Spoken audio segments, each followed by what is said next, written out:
Mummification, a practice commonly associated with ancient Egypt, was not limited to that civilization. It has been documented in various parts of the world, including southern Sweden in the 1600s. During this time, Bishop Peder Winstrup was preserved through mummification, providing archaeologists with valuable historical insights. However, they made an unexpected discovery when examining his remains. Officials from Lund Cathedral in Sweden decided to exhume Peter's body in order to relocate it. This presented an opportunity for researchers to conduct X-rays and CT scans on the bishop's remains. The scans revealed that Peter had been mummified and laid to rest on a bed of fragrant herbs, including lemon balm, hyssop, juniper, and other aromatic plants. These plants not only masked the odor of his decaying body, but may have also helped prevent decay. The exact process used to mummify Peter remains somewhat uncertain. It is suspected that he was stored in a cool and ventilated room after his death. Peter, one of the founders of Lund University and a prominent figure in the 17th century, held positions as a bishop, scientist, theologian, avid collector, and scholar. Thanks to the body scans, researchers discovered that Peter suffered from various ailments such as gout, arthritis, gallstones, tuberculosis, and pneumonia. His high social status as a bishop granted him access to wealth, allowing him to indulge in sugary and unhealthy foods, which ultimately resulted in the loss of most of his teeth. Peter also had a shoulder injury that affected his ability to perform simple tasks like brushing his hair and washing himself. In his later years, he experienced a poor quality of life, and his cause of death was pneumonia. By examining Peter's body, researchers gained a better understanding of the 17th century society in Lund. Peter's coffin and remains serve as a unique medical archive that sheds light on that era. After the research was completed, Peter was laid to rest in a new metal coffin behind Lund Cathedral's ancient astronomical clock. The clock rings its bells at the top of every hour, creating a fittingly poignant final resting place for the bishop. Peter's legacy is intertwined with Lund Cathedral, which was constructed in the 12th century and remained intact despite changes in rulership. He was a practical and visionary leader who recognized the benefits of establishing Lund University for the city and the region, regardless of whether it was under Danish or Swedish control. As a Protestant bishop, Peter's faith did not hinder his passion for science. He played a pivotal role in including medical classes in the university's curriculum, demonstrating his early belief in the importance of medicine.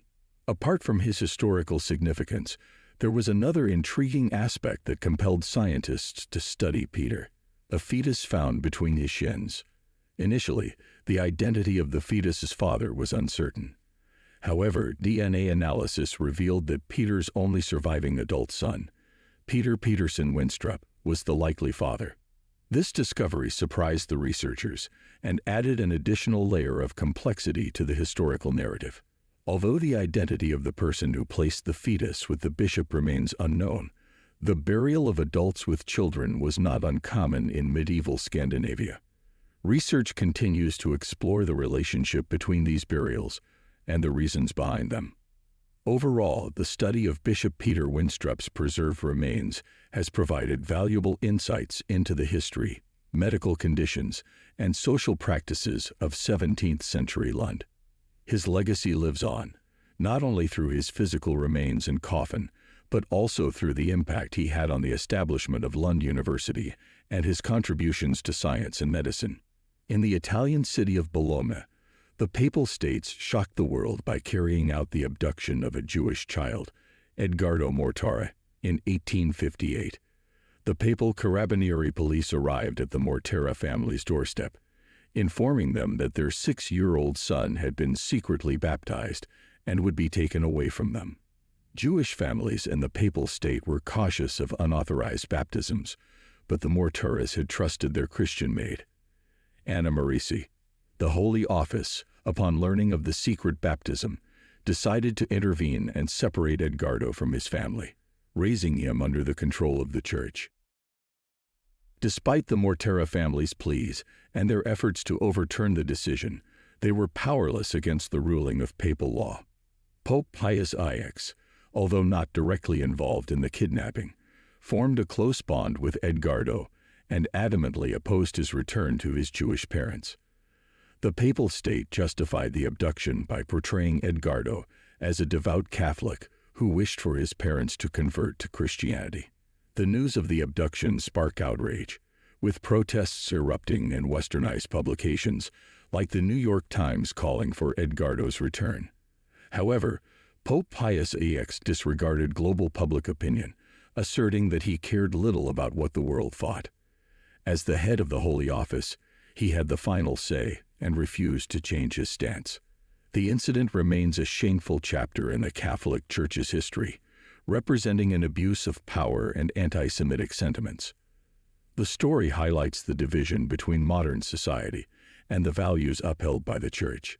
Despite the negative response, the Pope remained firm in his position, and the Mortera family's attempts to reunite with their son were unsuccessful. A year later, Father Pierre Folletti was arrested for his role in orchestrating the kidnapping at the Basilica of San Domenico. The subsequent investigation and trial were complicated by Folletti's lack of cooperation and inconsistencies in Maurice's testimony, leading to Folletti's acquittal. The war and unification of Italy brought further upheaval to the Catholic Church. However, Edgardo remained under their control, as years of Christian indoctrination had created a divide between him and his family. When Rome fell, Edgardo, then 19 years old, refused to return to his parents. This tragic story represents a stark division between modern society and the values upheld by the Catholic Church. It stands as a shameful and embarrassing abuse of power wrapped in anti-Semitic arguments. The justification for Edgardo's kidnapping was incongruent with Christian values. While this incident tarnishes the reputation of the Catholic Church, there have been many heroes within the Church who have stood against those who seek to do harm in its name. Remember to subscribe, like, and comment.